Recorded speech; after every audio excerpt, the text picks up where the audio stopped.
Hi, everybody. I'm Coach Kathy, and I'm here to talk to you a little bit today about what a relationship coach is.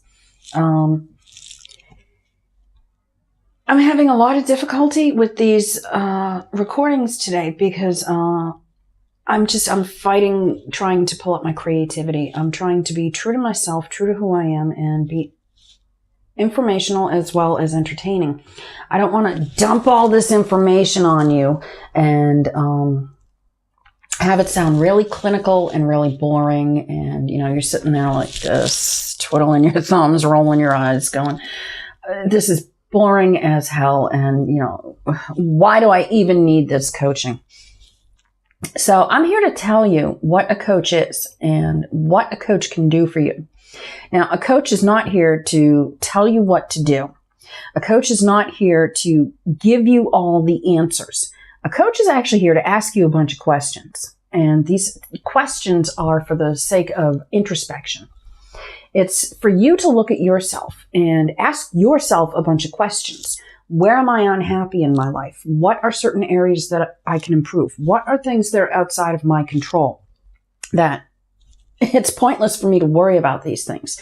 What are things that I can control that would make my life easier and happier? These are just some of the questions. These are just starting points of what a coach would ask a potential client. And anybody, regardless of how long they have been married, can benefit from coaching.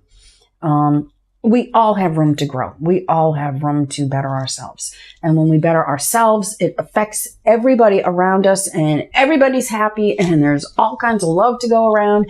And then the world is a happy, pleasant place, and we have a utopian society. So love coaching is going to make the world a better place. And it starts with you. It starts with you. You just have to know what questions to ask, and then you have to know how to put those questions into a plan of action, and then how to actually act upon that in order to make it a reality. So that's what a relationship coach is and what they do. Master Sexspert, that's a little bit different. Yes, it's about you asking questions. Okay, how can I spice things up in the bedroom? How can I avoid vanilla sex? How can I have kinkier sex without getting into the what the hell was I thinking category? I can find out by talking to you, what are your wants? What are things that you're willing to do? What are things you're not willing to do? It starts with, again, asking these questions, and you having that introspection to look into yourself and say, okay, I'm willing to experiment with sex toys, but I am not willing to put them in certain parts of my body. And I can tell you what sex toys are safe. I am also certified in sex toys as far as knowing what their purpose is, how they should be used properly, and things that should be avoided, and what body parts they should be avoided, and so on and so forth. And so as a master sexpert, I'm here to encourage safe sex, and I am here to encourage exploration in a healthy, emotionally healthy, and physically healthy way. I always believe that being responsible supersedes being adventurous to the point of hurting yourself or someone else.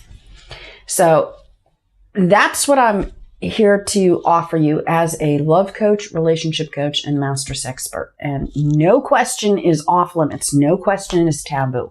And I can absolutely assure you that any question will be met with the utmost discretion and professionalism. And you need to be able to talk openly and honestly about this stuff in order to resolve the questions that you have that might be holding you back from being a better lover or having a better sex life. And I think that most people have gotten their sexual education from all the wrong sources, such as parents who were a little too uptight to talk about this stuff honestly, because they didn't know how much information would be too much information. And so, avoiding the whole TMI thing and freaking out their kids, they're super vague. So then what do people do? They go to school and they talk to their girlfriends and their boyfriends, and, there's locker room talk and there's lunchroom talk and there's gossip and there's bragging and there's kissing and telling and all that stuff.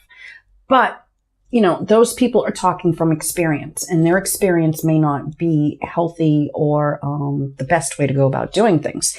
So then people say, okay, I want some slightly more experienced information. So what do? They might turn to pornography. The problem with pornography is that while it is there for entertainment purpose, it's not a how-to. There's a whole lot that goes into production, just like the production of this video right here. You have to consider the lighting. You have to consider whether or not the camera's in focus. You have to consider your subjects and how they look in front of the camera. I sitting here today and taking photographs and trial shots and all that stuff. And I'm like, I really need to put on some makeup. I would look so much better on camera if I put on some makeup. And, so there's so much that goes into the production of even a short video. And something such as pornography, it is produced. And so the things that they're doing in those videos are meant to look good, but that doesn't mean it feels good. It doesn't mean it's safe, and it doesn't mean it's comfortable. And the whole thing about sex is that it should be super enjoyable. It should be pleasurable, and both partners should be going into a state of ecstasy. And things that you should never hear in the bedroom are, what were you thinking? Or don't do that, or 911. Okay, these are things you never want to hear in the bedroom. So I'm here to tell you how to avoid those types of statements by educating you how to do it the right way. And so if your parents were too vague, your friends weren't experienced enough, and pornography is for the sake of entertainment and not an educational video on how to, where do you go to get the advice on how to be a better lover? You need to get it from the experts. And that's why my qualifications as a master sexpert are beneficial to you, because this is a place where you can ask all those questions you didn't want to ask mom or dad, or, ask your friend in the locker room at school. And, if you're thinking, well, it's a public forum and I don't want other people to know, there's always direct messages, personal messages, and email. There's a number of ways that you can contact me if you don't want to do it on a public forum. But the benefit of a public forum is that other people see your question, and it may inspire them to ask more questions. And then conversations get started and everybody gets educated.